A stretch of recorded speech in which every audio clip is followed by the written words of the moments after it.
Super happy fun times. Part 1. We're already planning on 2 sequels, the trilogy. Okay. Act 1, Scene 1. On one side of the stage, you have a kitchen that's very professional looking, but there are some elements of a home-like feel to it, including pictures of the staff on the fridge, a small table with 2 wobbly chairs in the corner. On the other side is the restaurant area. White and black tablecloths cover all the tables. On top of the tables are candles and bowls, and of course the tables have chairs with them. There's a glass door with a bell, that would be the entrance. At the entrance, you have a coat rack and a small island where people come and ask for their seats. At the island sit William and Patricia talking. Ad-lib something clever. Blah, blah, blah, blah. There you go. This goes on for a minute or 2. Mr. Doyle comes running in, nervous and mumbling to himself. He takes off his jacket and hangs it on the hanger. He goes to take off his hat, and when he does, his toupee comes off. With it, he gasps and puts it back on his head. The restaurant area is lit. What time is it? Half past. Half past. Half past. Half past what? Half past the hour. What's the hour? 6. Oh, well, what time do we open? What am I, a clock? We open in an hour. Thank you, William. Thank you, okay, Mr. Doyle. Are you okay? Yes, I'm fine. Really, you look a bit tense. Something that helps me when I'm tense is a massage. I don't need a massage. People who say they don't need a massage need a massage. If you want a really good massage, I have a half-off coupon for at the local grocery store. It gets a massage from who gets a massage from a grocery store? And I have coupons, I do. I don't need a massage. Do you need anything? Are you expecting someone? Oh, yes and no. Yes, you need something, or no, you ain't expecting someone. Or are you expecting someone, but you don't need anything? The second one. I can see why you're nervous. Who's the lucky girl? What? Mr. Doyle, there's no shame in getting out there at your age. Well, I happen to be married. Mr. Doyle, there's no shame in getting out there at your age. I'm not dating any woman. Oh, well, I'm sure he's a nice guy. I'm not dating anyone. My nephew just called about an hour ago. He said he's coming down to visit. Which nephew? My younger sister's son. Oh, the one from Scotland. Oh, that's the one. Seamus, right? Seamus. That's the one. Last time I checked, Scotland was a little more than a 5-minute walk. Well, he called from the Denver airport. That was about an hour ago. He should be here in a little under 2 hours, maybe less. And your nephew is causing all this stress. You don't understand. This restaurant has been in my family for 6 generations. So, you want your nephew to take you to the restaurant when you die or retire? When I retire, yes. Hold on, I think someone's coming. In enters Andrew Charli, a very short man, about 5'3", 5'4", hair pushed back. He's wearing a white shirt, jeans, and a black tie on his arm. Oh, and in his arm is a blazer. Never mind, I don't see anyone. Very original, Patricia. Patricia comes and ruffles Andrew Charli's hair. Sorry, little guy, I'm just having some fun. Stop that!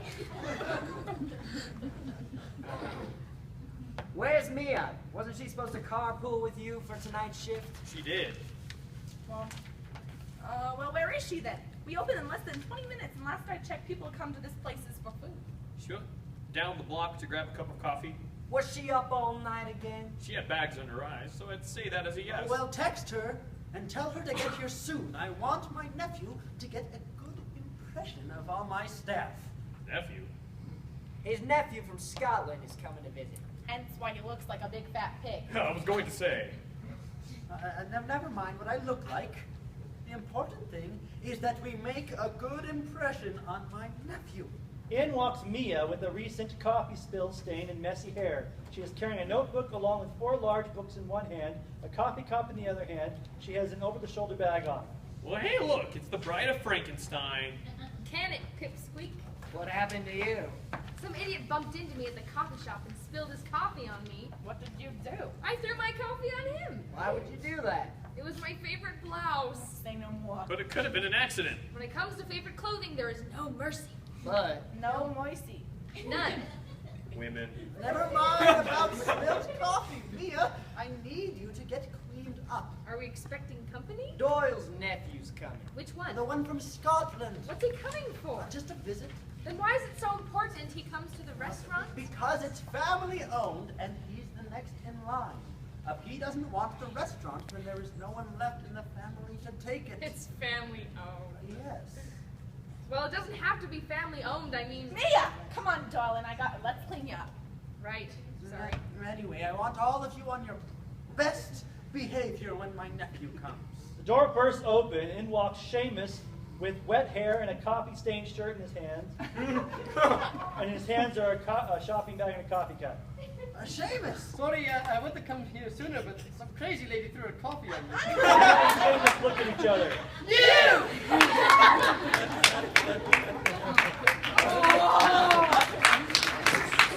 Oh, should we keep going? Yes! We'll go ahead and read one more scene, okay. Scene 2. The restaurant is slowly filled with a few people that are sitting around the restaurant. Nobody is in line or waiting at the door to get a seat. There's no food on any of the tables yet. William is waiting tables. Doyle is seen walking to some customers as well, while Andrew, Charli, and Patricia are leaning against the kitchen door and trying to listen in on Mia and Seamus, who are cleaning themselves off and arguing with each other. The restaurant side of the stage is mute. I can see where you're coming from, but I still don't understand why I need to You apologize. threw coffee on my face! It wasn't hot! Thank goodness. Oh, don't go acting like a saint. You spilled your coffee on me. Mine was different. How? Mine was an accident. So was mine. No. Yes. I don't see how you're yelling, watch where you're going, you son of a... Some people have very expressive accidents, okay? Accident? An expressive accident. There's no such thing! Doyle notices the 2 employees at the door and he goes to them. There is in this country. The conversation in the kitchen goes mute. You still see Mia and Seamus arguing through the course of it. They pantomime more and more ridiculous stuff, the more over the top the better. Now, Patricia, why aren't you greeting people? Do you see anybody at the door? Go, speak with them. In a minute. This is getting good. What are you two doing? Eavesdropping. Are they still arguing? No, they're baking cookies. Shut up, this is getting good. Can you hear what they're saying? Barely. Doyle grabs Andrew, Charli, and Patricia by the shirt collar. He gently demanding shoves them away from the door. Both of you get back to work. Okay, we're leaving. Doyle enters the kitchen and the restaurant becomes mute.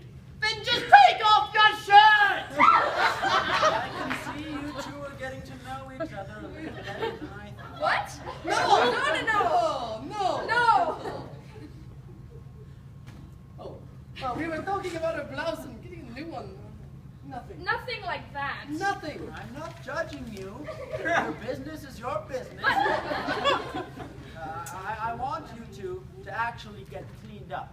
And Mia, turn on the stove so we have a few customers. We have a few customers outside. They'll be ready to order soon. Yes, sir. I want you two to actually try and get along without trying to rip each other's lungs out. Is that understood? I'll do my best. Doyle leaves. There is a long, uncomfortable silence. So, So, now what? well, why don't we start over? How? Well, we'll start with names. My name is Mia Oswin. Seamus Parker. That's a stupid name. Oh, sorry. You're right. But that's the sad thing about your name. You don't get much of a say in choosing it. Both let out an awkward, forced laugh. So, So, you're Doyle's nephew? I? Are you two close? Not really. Oh. Mhm. So, it must be nice getting the restaurant. I guess. Yep. Have you worked here long? A few years. Do you like it? It has its bad days, but overall it's nice. There is a moment of uncomfortable silence. Uh, Seamus looks at the table and sees Mia's notebook and books. So, what's with all the books? He goes to reach for one. Don't touch those. Why? Just don't. Tell me why. I don't have to give a reason. What's in them? Nothing. Nothing. Nothing. Nothing. Seamus grabs one of the books and he opens it. Inside of it are a dozen sticky notes, highlighted pages, and bookmarks. He opens another and gets the same effect, and then another, again, the same effect. Do you even- know what nothing means? I said don't touch. Don't you know how to listen? Naomi Reese. What? Naomi Reese. What about her? All these books are by Naomi Reese. She's a famous cook, right? Yes? Local. Somewhat. Why so many of the books? No reason. No reason. These books are drowning in sticky notes. It's not important. Why? Do you ever stop asking Do you questions? ever answer questions? Seamus looks at the table, sees Mia's notebook, and grabs it. Mia goes to him and tries to get it out of his hand. He mockingly keeps it out of her reach. Put that down. On the front of the book is a sticky note. Seamus reads it aloud. Meet with Mrs. Reese, October 20th, 8:45. Show her proposal for book. Drop the book. Naomi is coming to the restaurant tonight. Yes, and it's very important. You give me back that book. This book. That book. It must be pretty important. What's inside it? Nothing you need to know. Is that a fact? Seamus opens the book to the first page of the notebook. Mia climbs on top of the table trying to get the book back. Give it back. What's for dinner? An autobiography by Naomi Reese. Now, Naomi, sweetheart, I don't know if you know this, but you're not Naomi Reese. Mia jumps onto Seamus' back. Seamus, unprepared, falls to the ground. He and Mia tumble over where they knock the table over, and Mia falls on top of Seamus inches from his face. There's a loud crashing noise because of this. The people in the restaurant look in the direction of the kitchen. Andrew Charli comes rushing into the kitchen. Is everything all right? Oh my! Doyle rushes into the kitchen, bumping Andrew Charli inside with his giant belly. He looks down at Seamus and Mia. Will somebody tell me what is going on here? Mia gets up and wipes her hands off. It's not what you think. Reflect. It was an accident. I don't care if it was an accident. Miss Oswin, your behavior today has been unacceptable. If we weren't short-staffed, you would be seeing yourself fired. In this restaurant, we serve food, not chaos. Do you understand that? Yes, sir. Now, you're a bright girl. Now get back to work. Mia grabs journal and cleans it off. Andrew, Charli, grab a broom. I want this cleaned up. We lent the broom to Bobby's Diner, and it's gonna take me a few minutes to go get it. Very fast. Oh, will do. Andrew Charli exits off stage. I have to run a few errands. Try to not cause any more madness. Seamus, you're in charge. Doyle exits off stage before Seamus can argue. Naomi enters the restaurant. She is seated by William on the center table. She jots down notes in a notebook and waits. So, why does your book say it's by Naomi Reese? Are you serious? Your uncle just threatened to fire me, and that's all you can say? Pretty much. Unbelievable. So, why does your book say it's by Naomi Reese? I don't have to give you an answer. I told you not to touch my books, but did you listen? No! You went ahead and did whatever you felt like. It's just a book. Mia grabs Seamus' shopping bag and pulls out a brand new blue button-up shirt. Just a book? You mean like how this is just a shirt? Yes, It looks expensive. it is. Mia rips one of the sleeves off. Why would you do that? It's just a shirt, remember? I demand you buy me a new one. Mia lifts the cloth to see the time. She quickly wipes off her face and pulls her hair back and grabs her books. It's upside down. No No. excuses. No, you still owe me a blouse. I don't owe you a penny. That's cute, but I want a new one in blue. It matches my eyes. Mia Fick exits into the restaurant. She finds Naomi. Naomi? I prefer Mrs. Reese. Oh, sorry, Mrs. Reese. Yes, can I help you? Yes, I'm Mia Oz. A shirt flies out of the kitchen onto Mia's face. Have this instead. It matches your eyes. Mia quickly and embarrassedly takes the shirt off her head and puts it on the table. Unknowing, she sets it on top of the candlestick. The shirt catches on fire along with the sleeve of Naomi's shirt. Sorry about that. As I was saying, my name is Mia Oz. Mrs. Reese. Young man, can't you see I'm talking to this young lady? Clear as day. Then go away. Oh, I love to, but Oh my heavens, Naomi Reese is on fire! On fire? Naomi sees the fire in her arm and she screams and shakes her arm, only to make it worse. The whole restaurant goes into chaos. People are screaming and crying and running around in circles, confused. This goes on for 30 seconds or a minute or so. Seamus runs out of the kitchen with a bucket of water and throws it on Naomi, and the fire goes out. Patricia and William and Seamus start cleaning up and sending people back to their seats. What kind of restaurant is this? A very good one, I promise. You set me on fire. Only on accident. You said your name was Mia, so that means you're Mia Osmond. Well, Miss Osmond, I've seen it now. wait, I'm not Mia. You're not. No.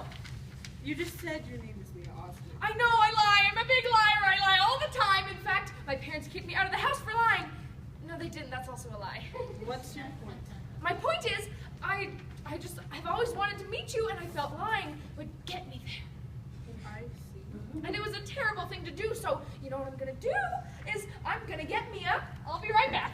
Mia runs and grabs Seamus. She yanks him into the kitchen. What are we going to do? What are we gonna do? What are we Why gonna does your do? book say it's by Naomi Reese? You don't give up, don't you?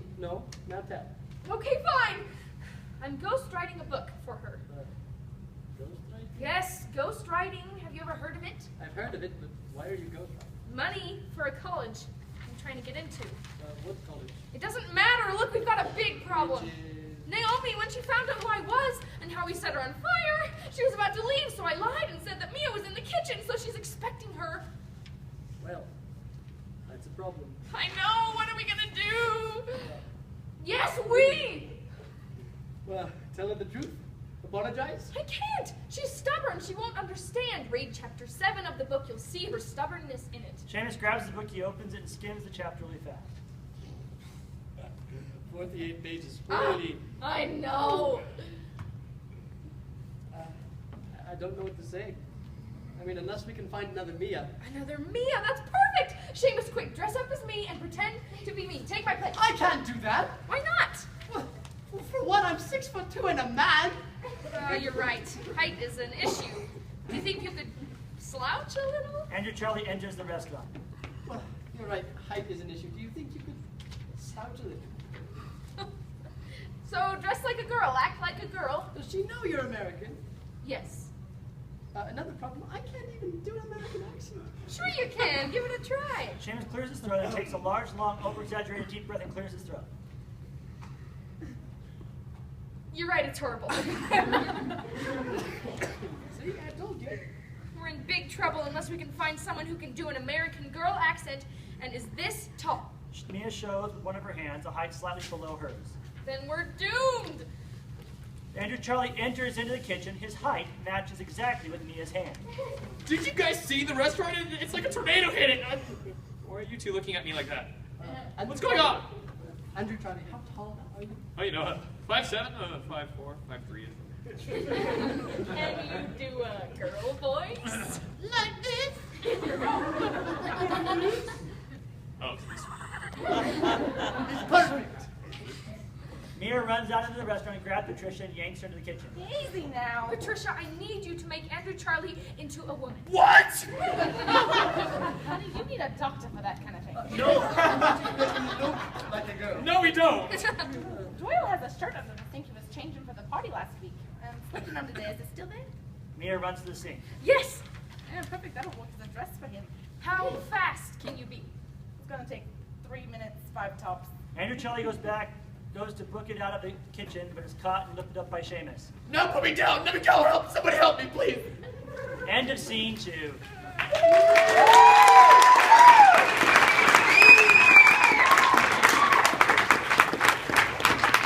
Well, I think we can all imagine where that's going. Okay.